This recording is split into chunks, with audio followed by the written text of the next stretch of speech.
It's Carrie. Thank you so much for joining me on this latest episode of Invisible Wounds Healing from Trauma. This is episode 22, and we're going to talk about the unintended price we pay in being involved in a relationship with an abusive partner. So I'm going to add a disclaimer here too, because we're going to be discussing specific aspects of domestic violence or intimate partner violence, and it can get triggering.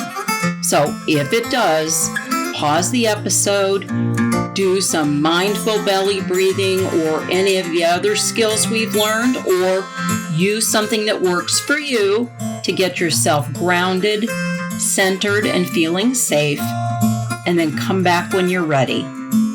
I'm so glad we're walking the path towards healing together.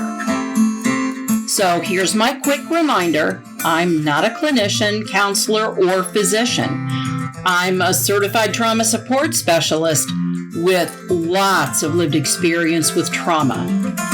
Also, the information presented in this podcast is for educational purposes only, and it is not meant to replace treatment by a doctor or any other licensed professional. Here's another note. If you are in a relationship where your safety, mental, physical, and emotional health are at risk, please call the National Domestic Violence Hotline at 1-800-799-7233 for help in leaving the relationship safely and other resources. And if you are in a situation where you feel you are in immediate danger, please call 911. All right, let's dive in. In the last few episodes, we've gone over different types of relationships, including abusive relationships, and how those of us with trauma histories can be particularly vulnerable to becoming involved with relationships involving abuse. So I want to start this off by reminding ourselves that it is not our fault. There is so much guilt and shame we associate with ourselves and our choices. Our trauma histories have already gotten us to the point where we don't believe in ourselves at all. Then our abusive partner just reinforces that belief by putting us down, telling us we're stupid or lazy or no good. We don't think we can feel any lower than we already do, but layer on top of layer of that reinforcement sinks us right to the bottom. I absolutely cannot stand that statement made by those who have no clue about the dynamics of an abusive relationship. Why don't they just leave? Oh, that drives me crazy. Sure, in theory, it sounds simple. It's just a choice you make, right? I'm not good with this. I'm out of here. But that's not how this works. To begin with, even though they hurt us, we love these people. We started out with someone who we thought was a loving, intense, passionate, kind, caring, and devoted person. They treated us so lovingly and so well. We had no idea what we were walking into. And once the abusive behavior starts, they start knocking out all of our support systems. They cut us off from friends and family. They control our every move, everything we say and do. And it doesn't take long before we find ourselves in a very difficult position. We may have no job or access to money. We may have no transportation, no way to get around. And if you have children, that just makes it even more difficult. Abusers tell us that we'd never be able to make it without them and that no one else would want us. And we believe it. We buy the lie. We become prisoners not only through them, but by with what we believe in our own minds about ourselves. I know that at times in my abusive relationship, I felt like this trapped or caged animal.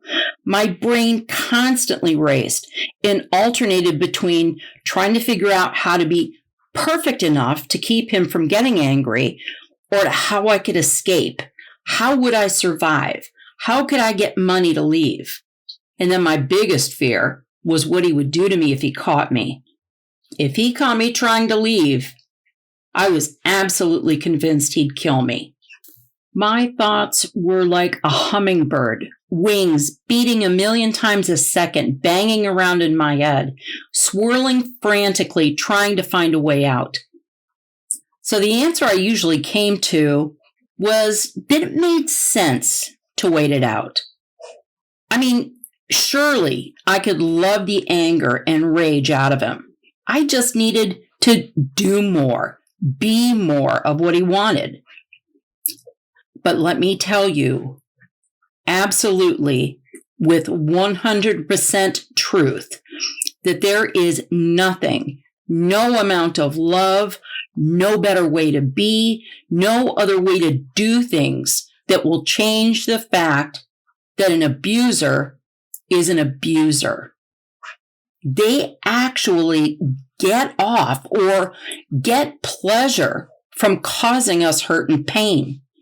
They crush our souls, completely control us, and then they feed us just enough crumbs of love and attention or affection to keep us hooked. The constant whiplash of these behaviors leaves us completely deflated, confused, feeling helpless and hopeless.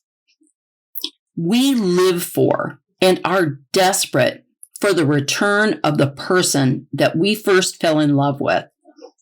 That person, however, never really existed. That was just the hook they used to get us under their complete control. That was the first lie we bought into, followed, of course, by many others. I've mentioned before that it took me 5 times of leaving and going back before I stayed away for good.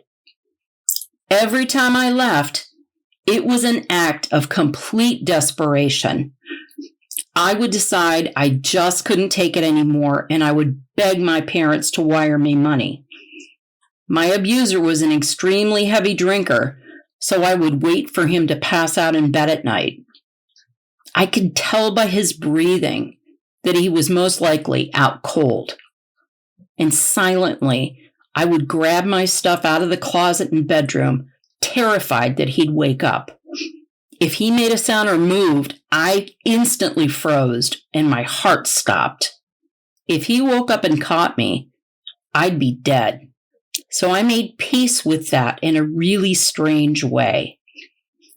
There were times I was also really physically injured, and that just made it harder to get my things together and get out. I would make multiple trips out to load up my car. When I pulled out of the driveway as slowly and carefully as I could, it was a gravel driveway, so I had to be careful. I'd pull out of the driveway onto the road, and I would drive slowly and quietly until the house was out of sight. Then I'd hit the gas, flying, speeding away as fast as I could. And it was weird. My mind sort of started this internal timer. How far away, driving as fast as I could, would I get before he woke up and realized I was gone? I had to drive to a town in Maryland about 45 minutes away to pick up the money my parents had wired me.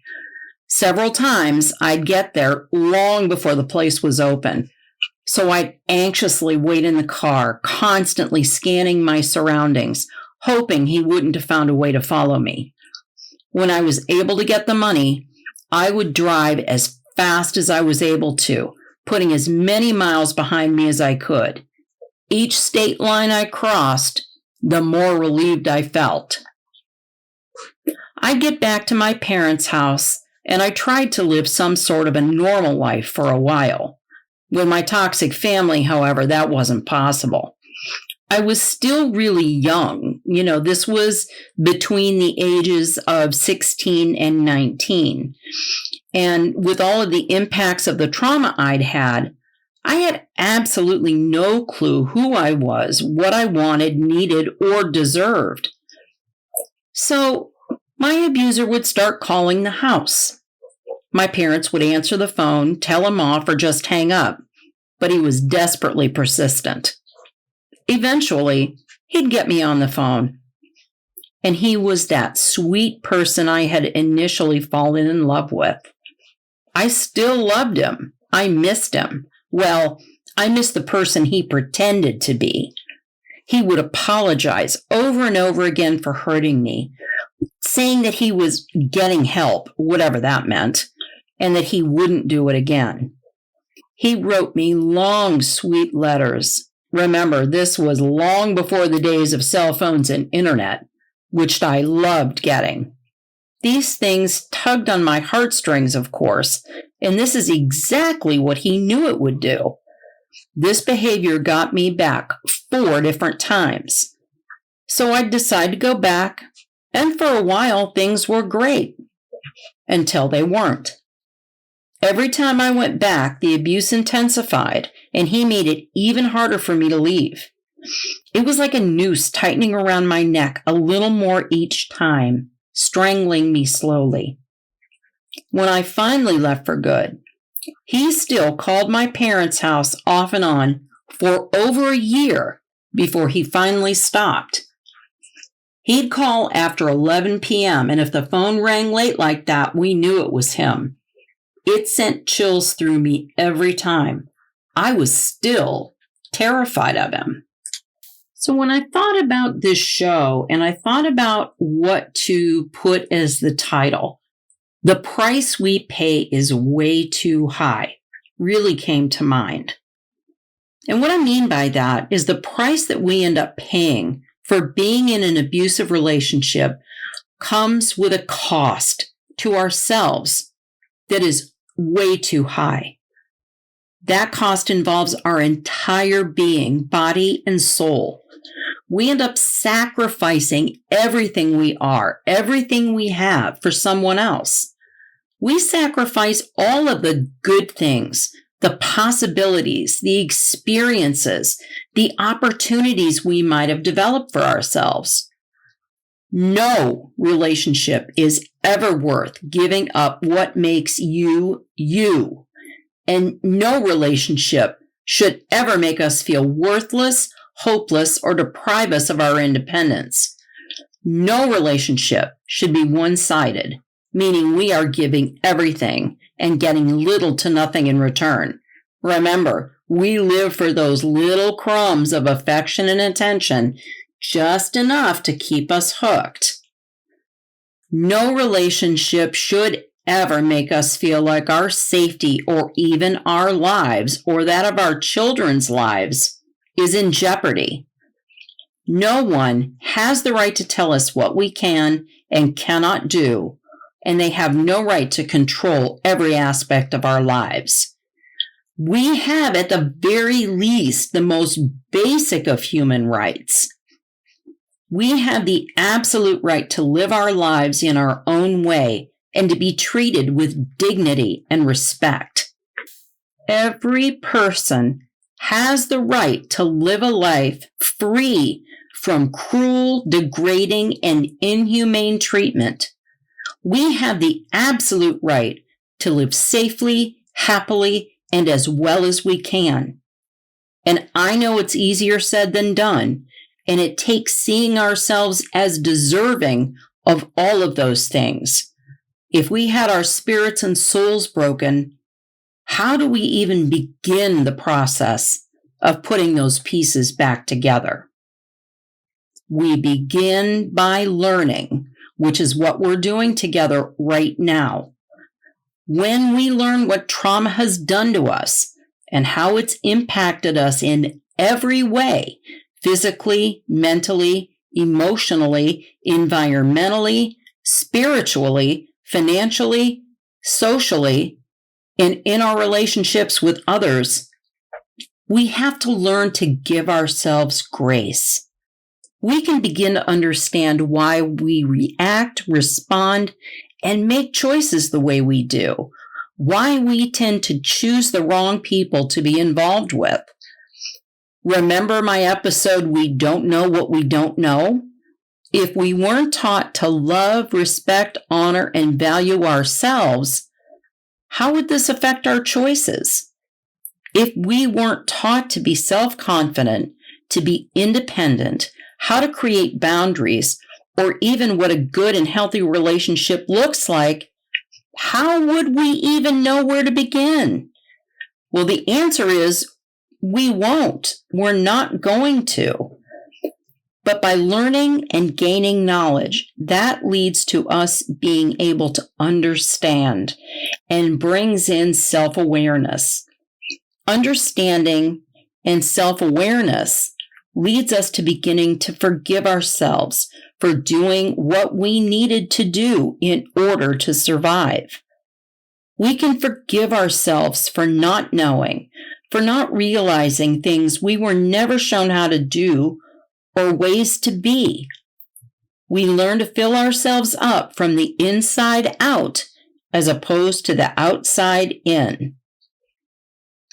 That grace, that space is what we have to give ourselves in order to be able to move forward. In this way, we can give our lives some direction and take back some control for ourselves and our lives. It's a process, and it takes work, practice, and patience with ourselves. But we start with those tiny baby steps forward, understanding that there's going to be days we take a step or two back, and that's perfectly okay. Healing the hurt will take as long as it takes. There's no timeline for healing. It's not a switch you can flip on or a thing you can just do or fix. You can't just immediately change a lifetime of learned behaviors. We've learned to live with it, buried it deep, stuffed it all down so we could function every day. When I taught classes at a large domestic violence shelter several years ago, I used a visual to describe to my classes how I viewed my stuffed down trauma. I picture a closet, a coat closet, with the bottom part having a rod to hang coats on, and that part is empty.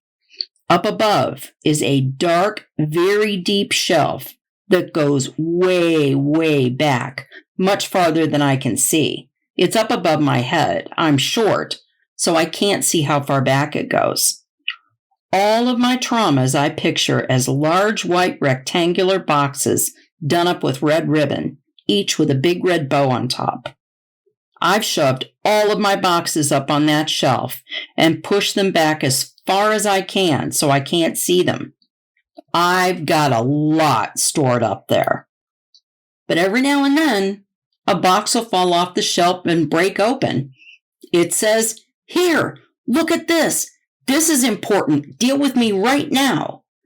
In the past, I'd just grab up that box, put the lid on, slide the ribbon over it, and shove it right back up there. Nope, not dealing with it. I have learned through my own healing to slowly grab one box at a time and bring it down, open it, and process through what's inside.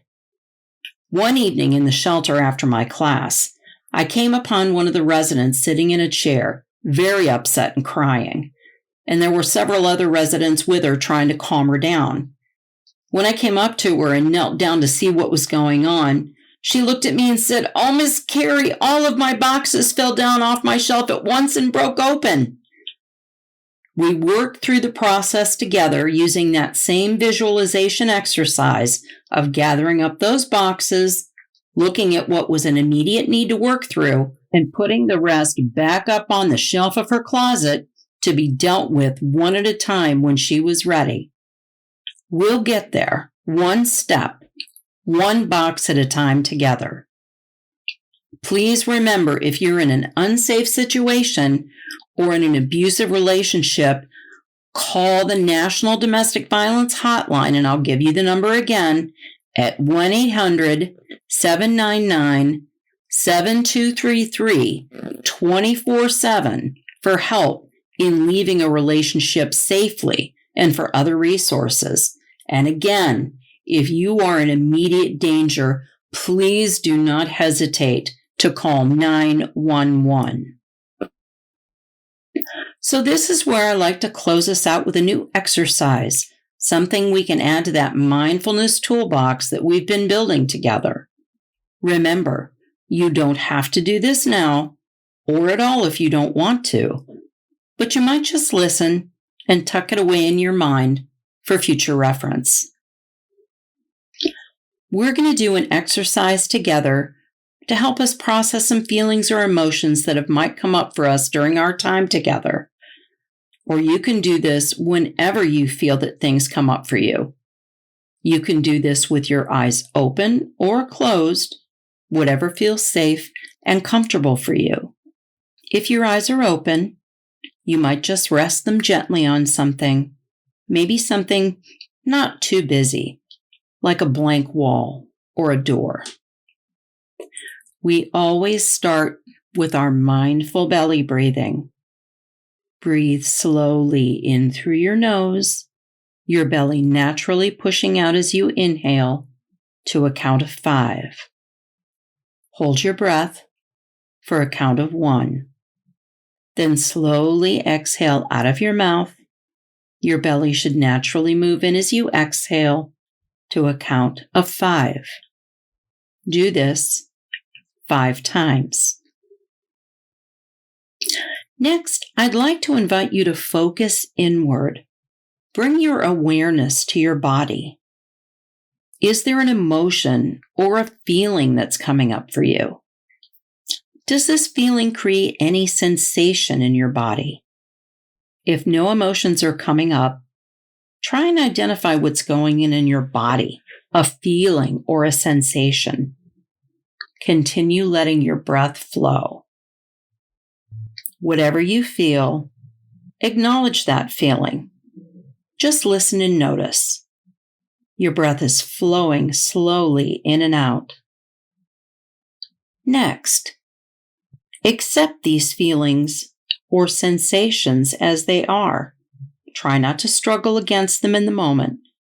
Breathe into these sensations or feelings and allow the experience to be as it unfolds. As you breathe, acknowledge that these feelings, emotions, or sensations are here for a valid and real reason. These feelings are perfectly understandable, even if you don't know why you're feeling them. We don't need to focus on the why or the reason. Our feelings are valid and real, and that's all we need to accept.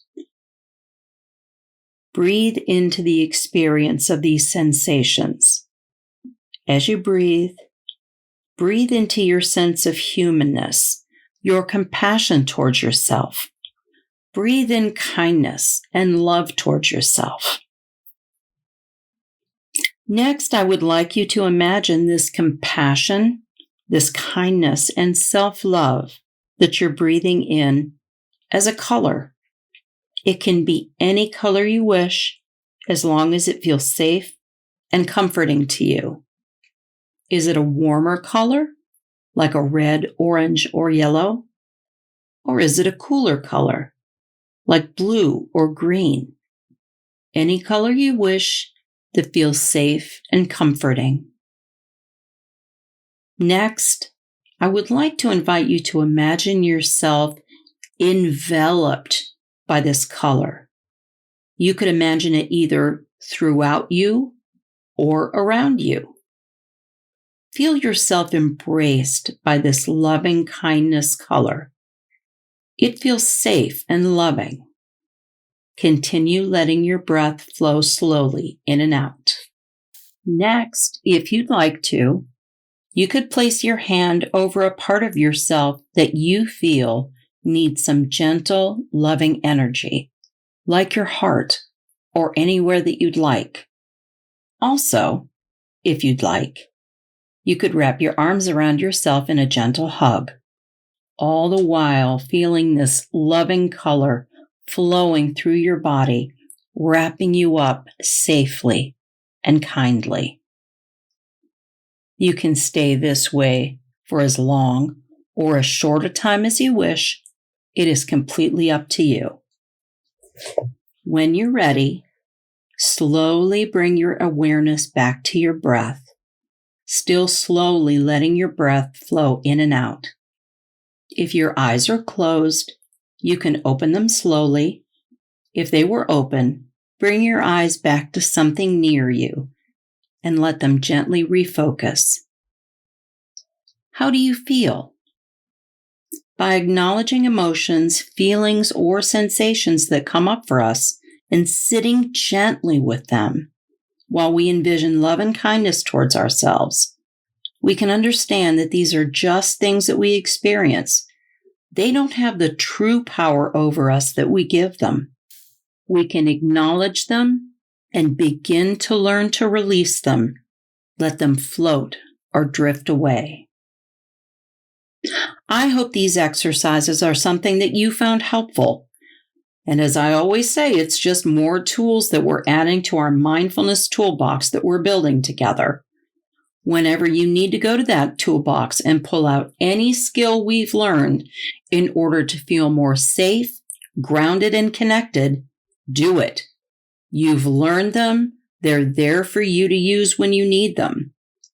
I've created a list of all the techniques and exercises we've learned and put them on my website, InvisibleWoundsHealingFromTrauma.com, and I'll keep adding to it as we go along. I also put each exercise portion to beautiful music and video on my YouTube channel, Invisible Wounds Healing from Trauma. Please subscribe to my YouTube channel and let me know what you think and share widely if you like what you see and hear. Thank you so much for taking the time to listen today, and please keep on listening. Wherever you listen, please like, subscribe, favorite, follow me, and share widely. And what you think really matters to me too, so comment on the show, let me know what you think, whatever's on your mind. You can find me on Facebook at Invisible Wounds Healing from Trauma, on Twitter at CarrieWalker58, and my website, InvisibleWoundsHealingFromTrauma.com. Look for my new episodes dropping every Monday on all of your favorite podcast, music, and listening apps. Please take extra good care of yourself, and we'll talk soon.